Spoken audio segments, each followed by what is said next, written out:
Welcome to the Deep Dive. Today, we're jumping right into a pretty huge debate in the photography world, especially for pros. The brand new Canon EOS R1 versus the current speed king, the EOS R3. Yeah, these are serious machines. We're talking cameras built specifically to capture things that happen incredibly fast. Yeah. Think, birds in flight, peak moments in sports. Absolutely. And the buzz is intense. Are we looking at a true revolution with the R1 or more of an evolution from the R3? That's kind of the core question. Right. It's all about speed, how confident you feel using it, and frankly, whether the extra cost gets you something you actually need. Image quality itself isn't really the debate here. Exactly. So we've dug through the specs, the first impressions, the comparisons, all the source material we could find. Our mission today, to really pull apart the key differences. We want to figure out, where Canon put that extra money in the R1 and help you decide if those upgrades are worth it for your work. Okay, let's unpack this. So before we dive into all the shiny new R1 features, maybe let's just set the scene with the R3. It's already an incredible camera. Why are these high-speed bodies so crucial for professionals anyway? Well, it really boils down to timing, doesn't it? In professional photography, milliseconds matter a lot. The difference between a decent usable shot and that absolutely perfect once-in-a-lifetime image, it's often down to catching the exact instant. Yeah, you blink, you miss it. Exactly. These cameras are designed to react faster than humanly possible. They take your own reaction time partly out of the equation, which is huge when things are unpredictable. It stops being about if the gear can keep up and more about your skill. And looking at the sources, what's really striking is just how much these two cameras actually share. They're built on a very, very similar foundation. Oh, absolutely. The core imaging pipeline is identical. They both use that same 24 megapixel full frame stack CMOS sensor, same resolution, 6,000 by 4,000 pixels. Which means right off the bat, we can say the R1 isn't going to give you magically sharper photos than the R3, correct? Correct. Pixel for pixel, the image quality potential is the same. So this whole comparison isn't about resolution or detail. It's purely about speed, autofocus performance, and workflow. How fast can you capture those identical pixels? And they both have that really important in-body image stabilization, the IBIS. Helps smooth things out when you're hand-holding, especially with longer lenses. Yep, and the autofocus system shares the same fundamental tech too. It's that hybrid phase detection system, 1053 AF points covering nearly the whole frame. Both have excellent eye-sensing AF for people and animals. And that low-light performance is pretty amazing on both, down to 96 EV. It is. For context, NUFC 6 EV is incredibly dark. Less than moonlight, almost pitch black. So yeah, they can both lock focus in situations where you can barely see. Think indoor sports under bad lighting, or maybe some wildlife stuff at dawn or dusk. Okay, and for video shooters. Any big differences there in the core specs? Not really in the fundamental capabilities. Both offer that high-end 12-bit RAW video internally or externally. They top out at 6K 60 frames per second, which is fantastic. Or you can do 4K at 120, or even 1080p at 240 for super slow motion. Same 4.2.2 color sampling. Build quality too, right? Weather sealing, sensor curtains, same battery. Identical. Both use the robust LPE19 battery. Both are built like tanks with weather sealing. Canon knows their pro audience expects that level of reliability. So okay. If they share so much, where does that price difference come from? The R3 launched around, $4,400, and the R1 is coming in at $6,800. That's a $1,400 jump for cameras with the same sensor and basic video specs. What are you paying for? That is the million-dollar question, isn't it? Or, the $1,400 question. And the answer seems to be processing power and sheer unadulterated speed. Canon basically focused all the R1 upgrades on removing bottlenecks in capturing and handling data. Here's where it gets really interesting. Let's talk processing first.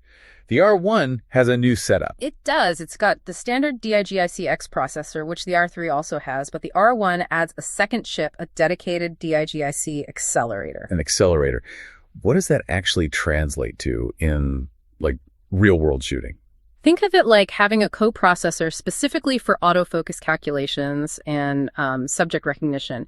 The idea is that in really complex scenes, maybe a runner weaving through defenders or a bird against a busy background, the accelerator helps the main processor make faster, more accurate decisions about what to track and how to predict its movement. So it's not just faster focus, it's smarter focus, especially when things get messy. That seems to be the promise, yeah.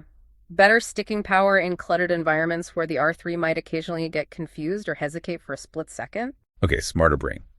But the feature that seems to be grabbing all the headlines is this pre-release burst mode on the R1. Explain that one. Yes. This is arguably the single biggest differentiator. It's pretty revolutionary for Canon. The camera is constantly buffering images when you half press the shutter.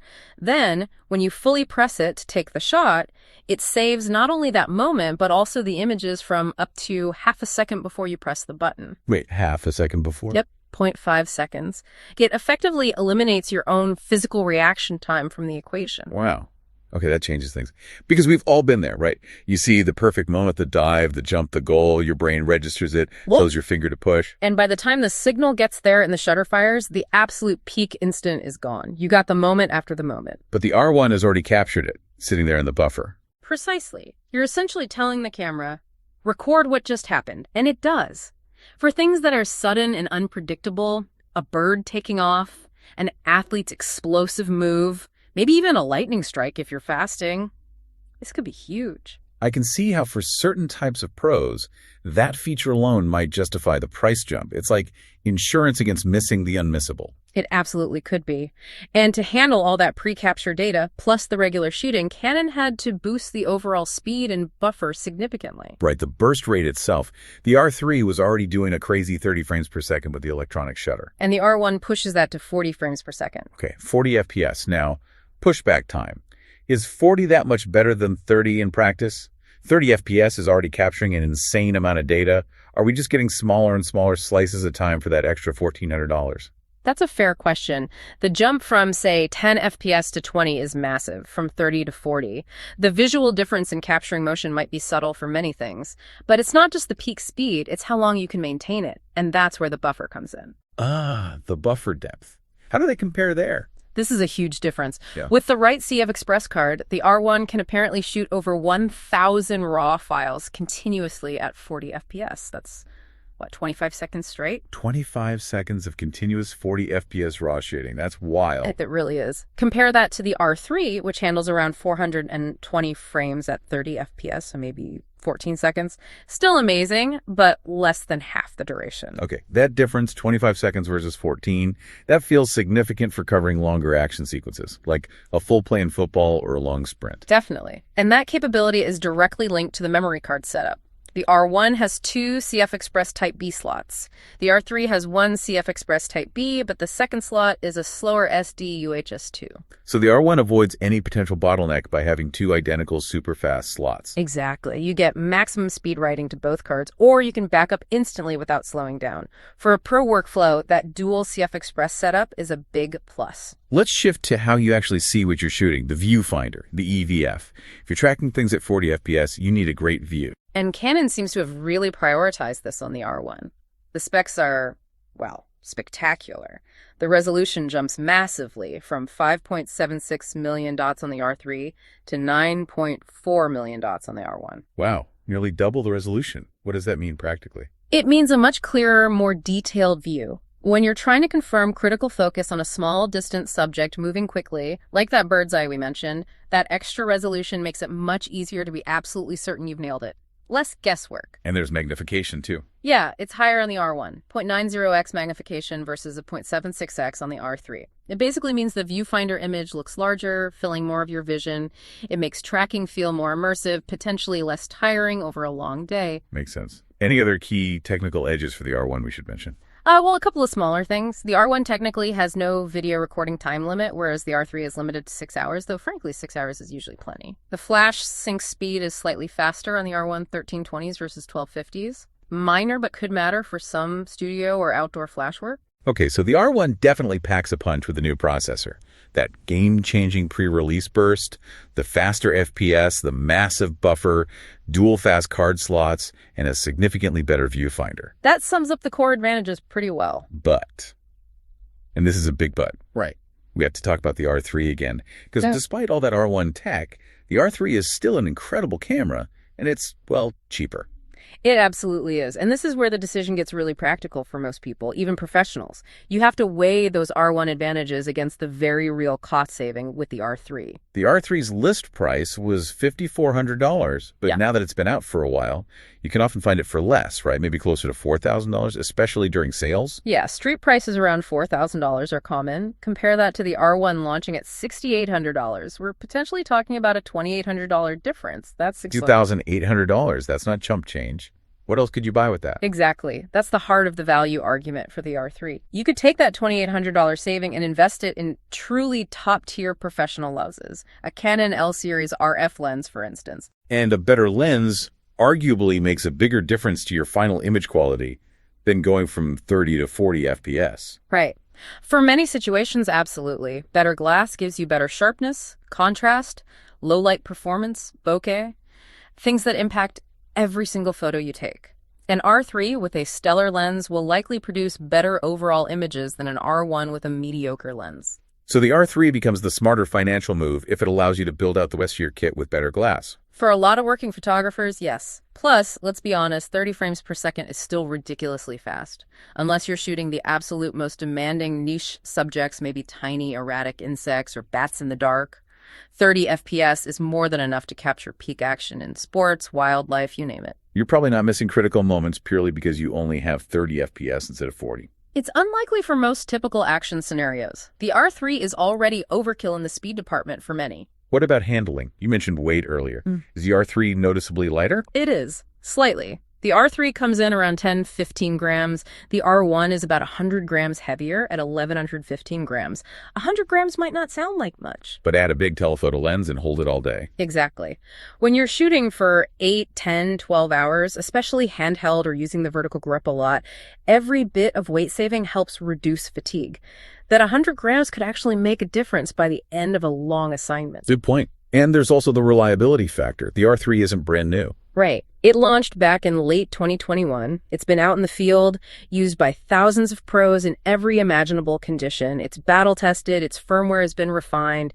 You know exactly what you're getting, a proven, reliable workhorse. Whereas the R1, as exciting as it is still the newcomer. It needs time to prove that same level of long-term dependability in the real world. Precisely. There's a certain comfort factor in buying a tool with a well-established track record, especially when your livelihood depends on it. The R3, at its current price, still offers just a phenomenal package of speed, features, and proven reliability. So what does this all mean? Let's try and crystallize this decision for someone listening. Okay, first off, remember, image quality from the sensor, identical. 24 megapixels, same look. So the choice isn't about making prettier pictures, it's about capturing them under pressure. Right. So the R1 seems like the choice if, what? If money is absolutely no object and you need every last drop of performance. Maybe, but more specifically, choose the R1 if you regularly shoot extremely fast, extremely unpredictable action. Things where that half-second pre-release buffer will genuinely save shots you are currently missing because of reaction time lag. So if missed moments due to reaction speed are costing you money or professional opportunities, the R1's pre-release is probably the killer app. That, and if you genuinely need the absolute maximum burst speed, that 40 FPS combined with that incredibly deep buffer for very long continuous sequences, think maybe trackside at a motorsports event covering a whole pass without letting go. Okay, and who should stick with or choose the R3? Choose the R3 if you need truly professional speed and performance, but want significantly better value for your money. If 30 FPS is fast enough for the action you shoot, and for most, it absolutely is. The R3 delivers that performance proven over years. And crucially, if you want to take the considerable savings, potentially close to $3,000, and invest that money where it might make an even bigger impact on your images, top quality lenses. That's the key trade-off for many. The R3 lets you build a more complete, high-quality system for the same total investment. So it really feels like there isn't a wrong answer here, is there? Both are phenomenal cameras pushing the boundaries. Not at all. They're both incredible tools. The R1 is the absolute bleeding edge, designed to solve very specific problems for the most demanding users. The R3 is the slightly more mature, incredibly capable, and much better value proposition for a wider range of professionals. Both are smart investments. Okay, final thought then. We've talked specs, features, value. But maybe the core question comes down to something less tangible. Like confidence. Yeah, exactly. The R1, with that pre-release burst, offers a kind of ultimate confidence, the knowledge that your own human delay is removed as a factor. How much is that specific confidence worth to you, financially and professionally? Especially when weighed against the R3, which already provides immense capability and confidence just without that one magic trick, but for thousands less. It forces you to really analyze how you miss shots, doesn't it? Is it gear limitation or reaction time? It does. Ultimately, whether you land on the R1 or the R3, you're buying the assurance that the camera itself is almost certainly not going to be what holds you back. And maybe that peace of mind is the real product here.